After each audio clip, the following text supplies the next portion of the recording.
We gather in the name of the Father, and of the Son, and of the Holy Spirit. Amen. The Lord be with you. And with your spirit. My dear brothers and sisters, this is our last Mass in this season of Lent. Tomorrow, we begin the solemn celebration of the Lord's Paschal Triduum, the Paschal mystery of His passion, death, and resurrection. Let us thank the Lord for giving us the grace and the opportunity to reach this end of our Lenten preparation. To prepare ourselves also for this Eucharistic celebration, let us acknowledge our sins and ask God's pardon and mercy. You were sent to heal the contrite of heart. Lord, have mercy. Lord, have mercy. You came to call sinners. Christ, have mercy. Christ, have mercy. You are seated at the right hand of the Father to intercede for us. Lord, have mercy. Lord, have mercy. May Almighty God have mercy on us, forgive us our sins, and bring us to everlasting life. Amen. Let us pray.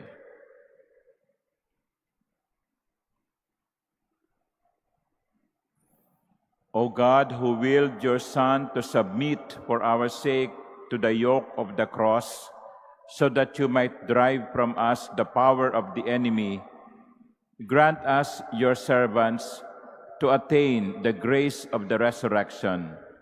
Through our Lord Jesus Christ, your Son, who lives and reigns with you in the unity of the Holy Spirit, God, forever and ever. Amen.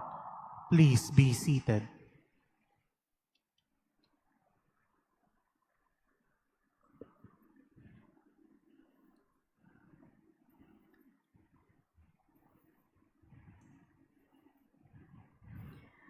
A reading from the book of the prophet Isaiah.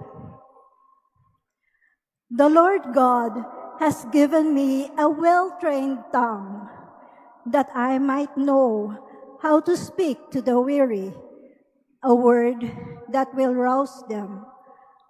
Morning after morning, He opens my ear, that I may hear, and I have not rebelled, have not turned back. I gave my back to those who beat me, my cheeks to those who pluck my beard. My face I did not shield from buffets and spitting. The Lord God is my help. Therefore I am not disgraced. I have set my face like flint, knowing that I shall not be put to shame. He is near who upholds my right. If anyone wishes to oppose me, let us appear together. Who disputes my right, let him confront me. See, the Lord God is my help. Who will prove me wrong?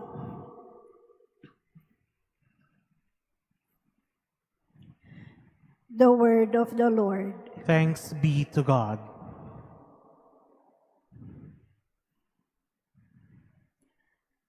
Lord, in your great love, answer me. Lord, in your great love, answer me.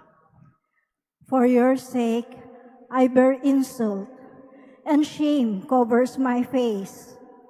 I have become an outcast to my brothers, a stranger to my mother's sons, because zeal for your house consumes me, and the insults of those who blaspheme you fall upon me.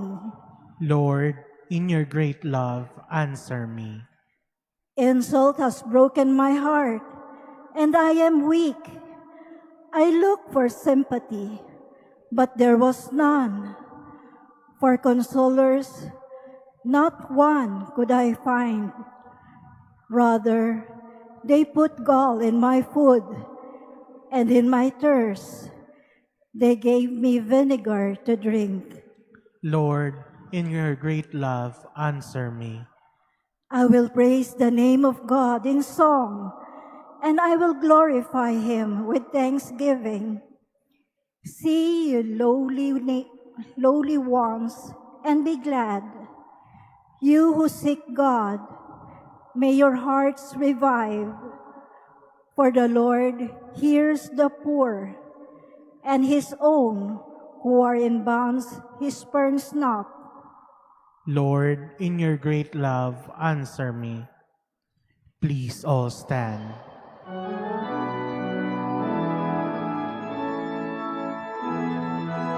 Luwalhati at papuri, Panginoong Jesucristo.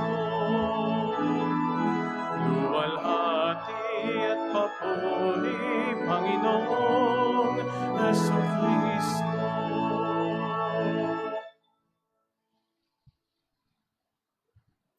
Hail to you, our King. You alone are compassionate with our errors.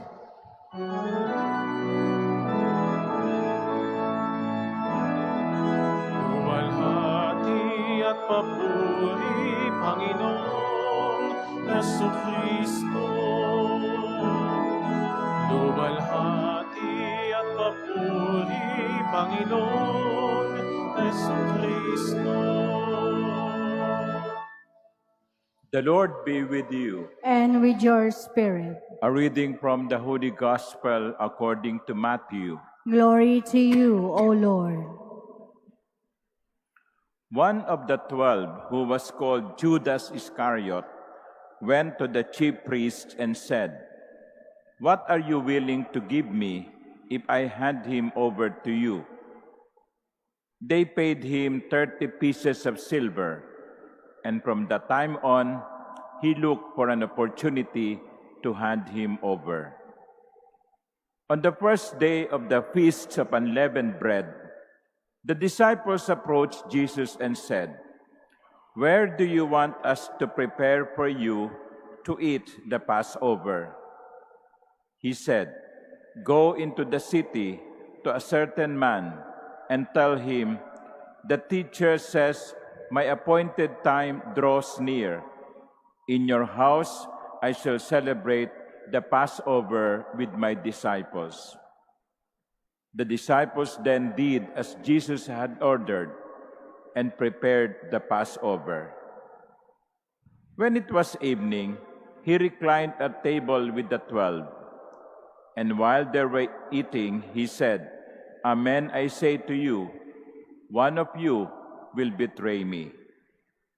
Deeply distressed at this, they began to say to him one after another, "Surely it is not I, Lord." He said in reply, "He who has dipped his hand into the dish with me is the one who will betray me. The Son of Man indeed goes as it is written of him, but woe to that man by whom the Son of Man is betrayed. It would be better for that man if he had never been born." Then Judas, his betrayer, said in reply, "Surely it is not I, Rabbi." He answered, "You have said so." The Gospel of the Lord. Praise to you, Lord Jesus Christ. Please be seated. Good afternoon, everyone, and I would like to welcome all of you, especially the pilgrims, to the Manila Cathedral.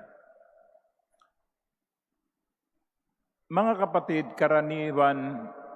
karanasan ito ng maraming mga magulang. Pinalaki nila ng maayos ang kanilang mga anak, tinuruan ng mabuting asal, minahal, pero sa kabila ng lahat ng yon, may mga anak pa rin naging suwail, naging problema ng magulang, nagdulot ng sama ng loob. Kaya kung minsan tinatanong ng isang nanay o isang tatay, saan ako nagkulang? Saan kami nagkulang ng asawa ko?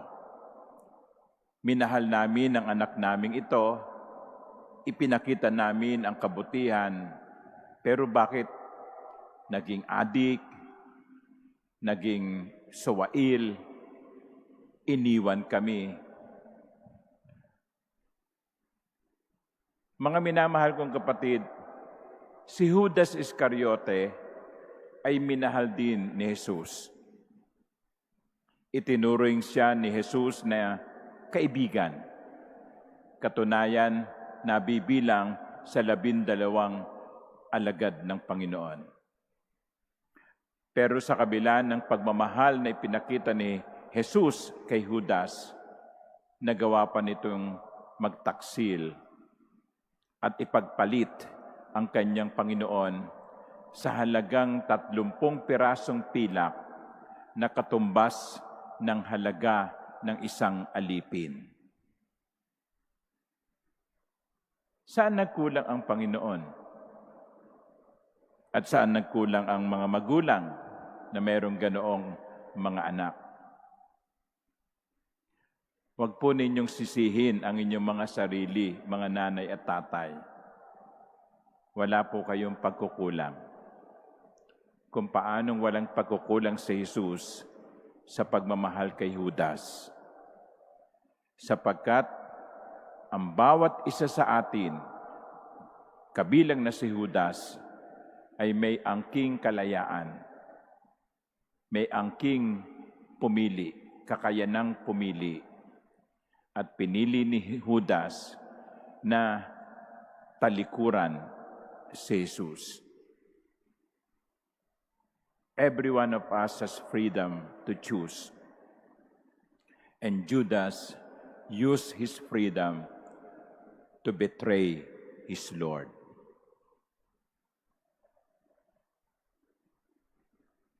Hindi siya pinigil ni Jesus sapagkat iginalang ni Jesus ang kanyang kalayaan. Ganon din naman tayo kapag tayo ay nagkakasala. Hindi tayo pipigilan ng Diyos. Ituturo sa atin ng Diyos ang daan. Tuturuan tayo ng Diyos ng tama, pero nasa atin pa rin ang pagpili. Pero itong lagi ko sinasabi, when we exercise our freedom, we have to be ready also to face the consequences of our choice. Kaya maging maingat tayo sa pagpili. Maging maingat tayo sa paggamit ng ating kalayaan. Hindi tayo pipigilan ng Diyos na gamitin ang kalayaan sa paraang gusto natin, kahit na ito'y mangangahulugan ng ating pagkakasala. Pero huwag nating kalimutang may bunga ang ating pagpili. Isang tanong po, kahit ngayon, ng mga tao ay, anong nangyari kay Judas? Nasaan na si Judas ngayon? Hindi ko po alam. Walang nakakaalam. Sapagkat ang pag-ibig ng Diyos ay walang hanggan. Just as Jesus spread His arms on the cross, a symbol of open arms embracing people, Jesus would like everyone to be saved. Malay natin, baka sa pinakahuling hininga ni Judas ay pinili niyang sumama sa Panginoon. O baka naman sa hanggang pinakahuling sandali ng kanyang buhay ay tumanggi si Judas sa pag-ibig ng Diyos. We do not know. Only God knows. Pero ito ang dapat nating tandaan. uulitin ko yung sinabi ko, ang pag-ibig ng Diyos ay ganun na lamang na ibibigay niya hanggang sa kahuli-hulihang sandali ang paanyaya ng pagmamahal. Up to the very last moment, God will extend His love to a dying person. Ito po yung tinatawag sa theology, the universal salvific will of God. He wants everyone to be saved. And He will give everyone the chance to redeem himself by saying yes to the invitation. Kaya nga po, kagaya ng binanggit ko kanina sa pasimula ng misa, ito ang ating huling misa ngayong panahon ng Kwaresma. Magpasalamat tayo sa pag-ibig ng Diyos na patuloy niyang ipinakikita sa atin. Magpasalamat tayo sa Diyos sapagkat marami tayong tinanggap na biyaya ngayong mga panahon ng Kwaresma. Magpasalamat tayo sa Diyos sapagkat hindi siya nag-atubiling ibigay ang kanyang anak para sa ating kaligtasan. The choice is ours. We are free to say yes or to say no to the invitation of God. But remember, whatever we say, whatever answer we give, will always have consequences, for better or for worse. Kaya, maging maingat tayo sa pagpili. Ipagdasal natin ang bawat isa na sana ay hindi tayo maging katulad ni Judas na itinakwil ang kanyang Panginoon. Sa bawat paanyaya ng Panginoon sa atin, naway tumugon tayo ng oo. Amen.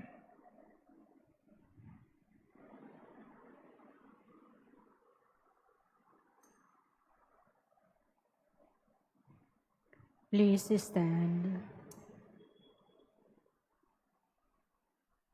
As we approach Good Friday, with confidence in our loving God, let us recall the saving action of Jesus, His servant. And to every petition, our response would be, Lord, hear our prayer. Lord, hear our prayer. That those who suffer unjustly may receive God's comfort through a clean conscience, let us pray to the Lord. Lord, hear our prayer. That our own sufferings may strengthen our faith in the Lord. Let us pray to the Lord. Lord, hear our prayer. That those among us who are putting off making their confession because of pride, fear of laziness, may come to the realization of the need for God's forgiveness. Let us pray to the Lord. Lord, hear our prayer. That the sick and all those who suffer may experience the healing presence of Christ. Let us pray to the Lord. Lord, hear our prayer. That those who have died may share in Christ's resurrection. Let us pray to the Lord. Lord, hear our prayer. Lord God, you gave us the example of your Son to show us how to live and die. Grant us the faith we need to follow Him. We ask this through Christ our Lord. Amen. Please be seated.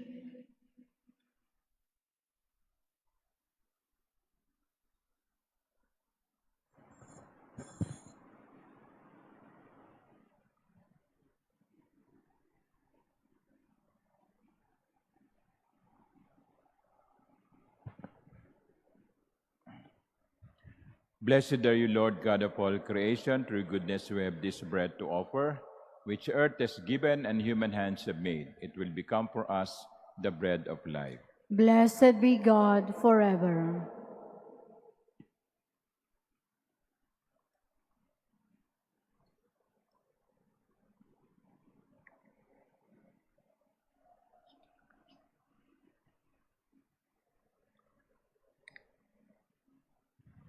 Blessed are you, Lord God of all creation. Through goodness we have this wine to offer. Fruit of the vine and work of human hands, it will become our spiritual drink. Blessed be God forever.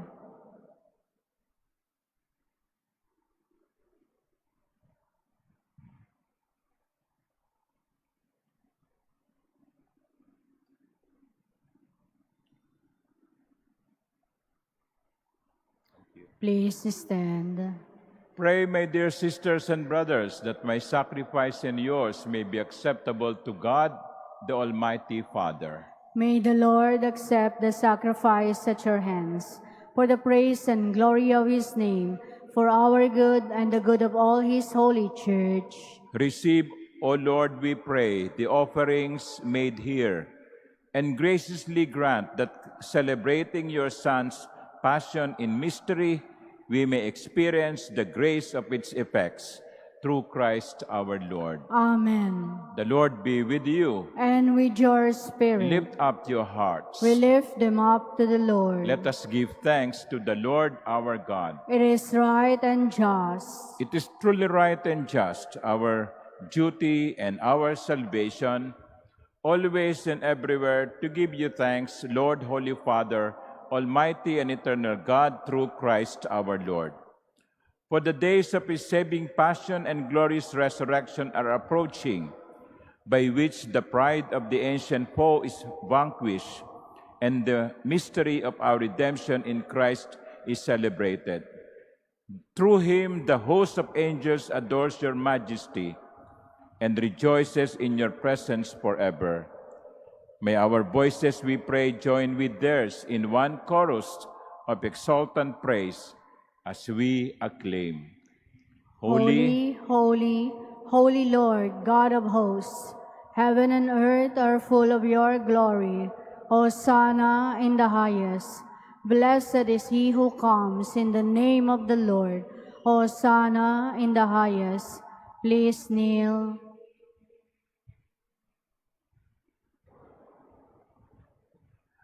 You are indeed holy, O Lord, the fount of all holiness. Make holy, therefore, these gifts, we pray, by sending down your Spirit upon them like the dewfall, so that they may become for us the body and blood of our Lord Jesus Christ.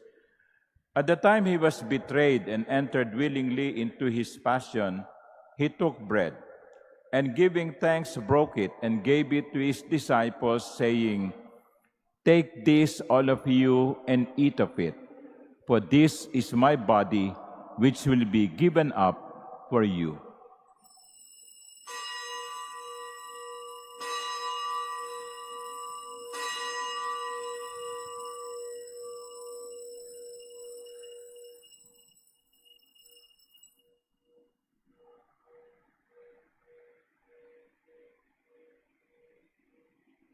In a similar way, when supper was ended, he took the chalice, and once more giving thanks, he gave it to his disciples, saying, "Take this, all of you, and drink from it. For this is the chalice of my blood, the blood of the new and eternal covenant, which will be poured out for you and for many for the forgiveness of sins. Do this in memory of me."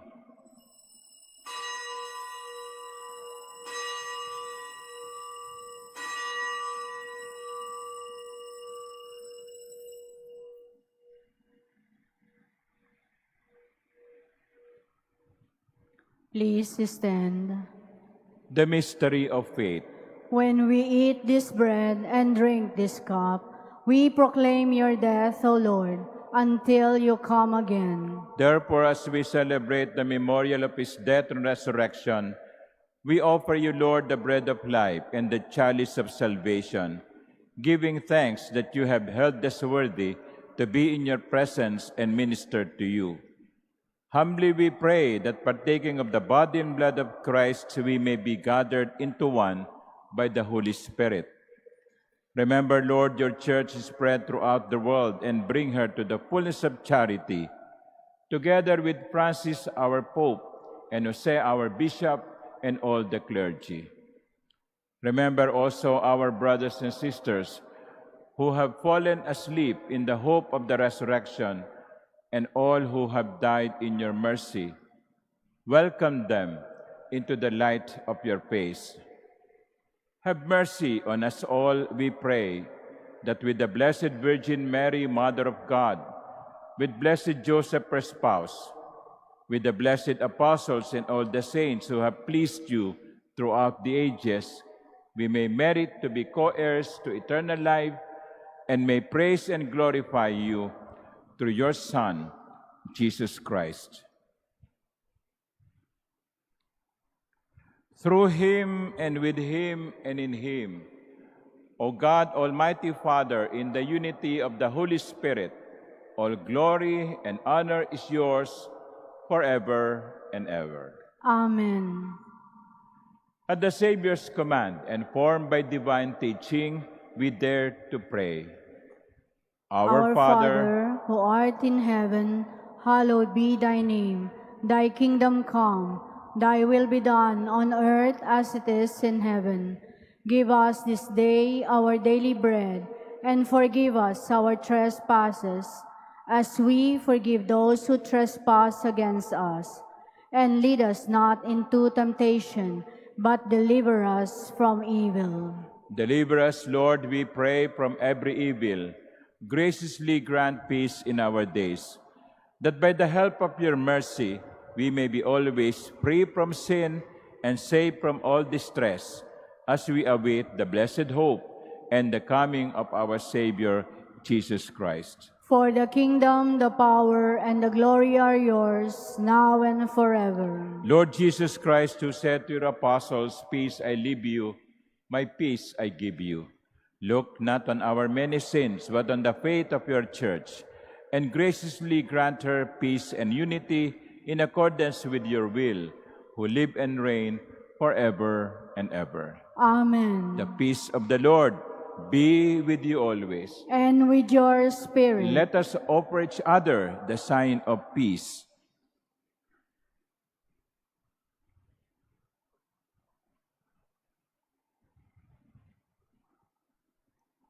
Lamb of God, you take away the sins of the world, have mercy on us. Lamb of God, you take away the sins of the world, have mercy on us. Lamb of God, you take away the sins of the world, grant us peace. Please kneel.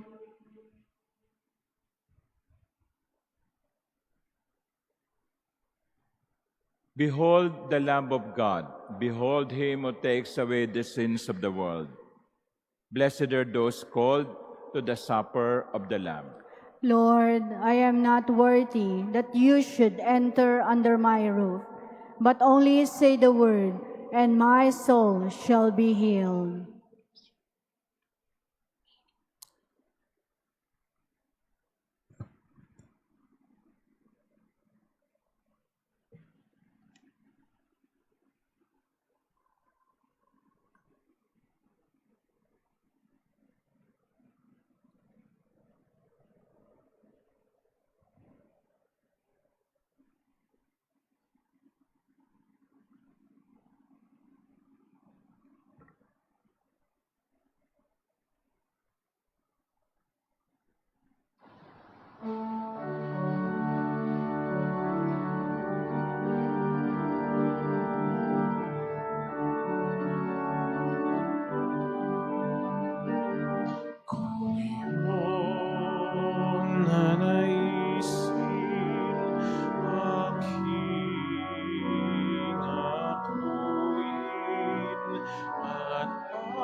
krus na landasin,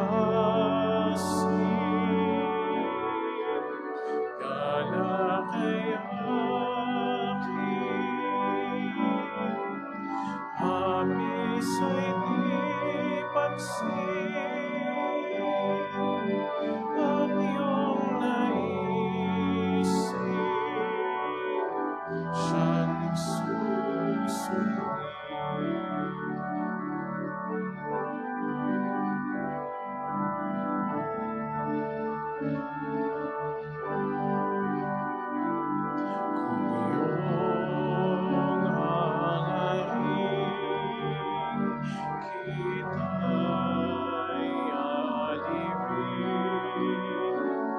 At kakaligain,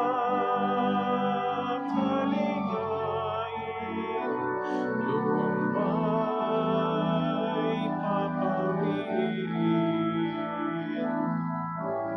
Kung ipitin,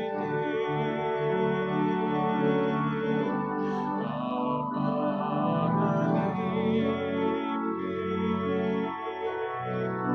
sabay tahakin,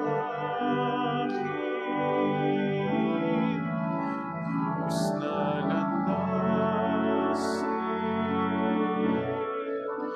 galakayakin,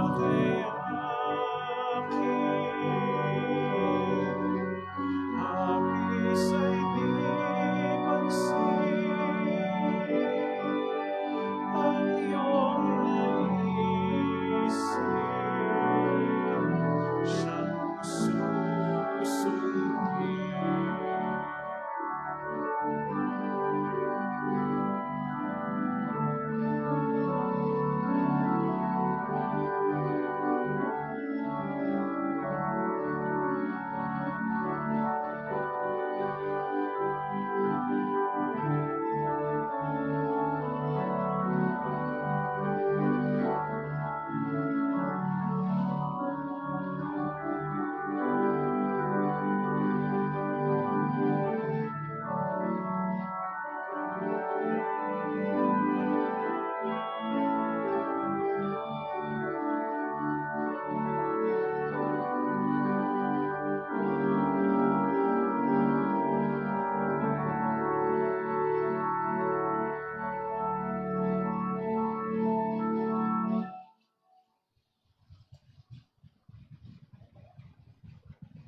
Please stand.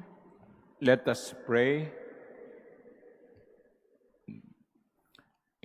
Endow us, Almighty God, with a firm conviction that through your Son's death in time, to which the revered mysteries bear witness, we may be assured of perpetual life through Christ our Lord. Amen. The Lord be with you. And with your spirit. Bow your heads and pray for God's blessing. Grant your faithful, O Lord, we pray, to partake unceasingly of the Paschal mysteries and to await with longing the gifts to come. That Amen. persevering in the sacraments of their rebirth, they may be led by Lenten works to newness of life. Through Christ our Lord. Amen. And may Almighty God bless you, the Father, and the Son, and the Holy Spirit. Amen. The Eucharist has been offered. Go in the peace of Christ. Thanks be to God.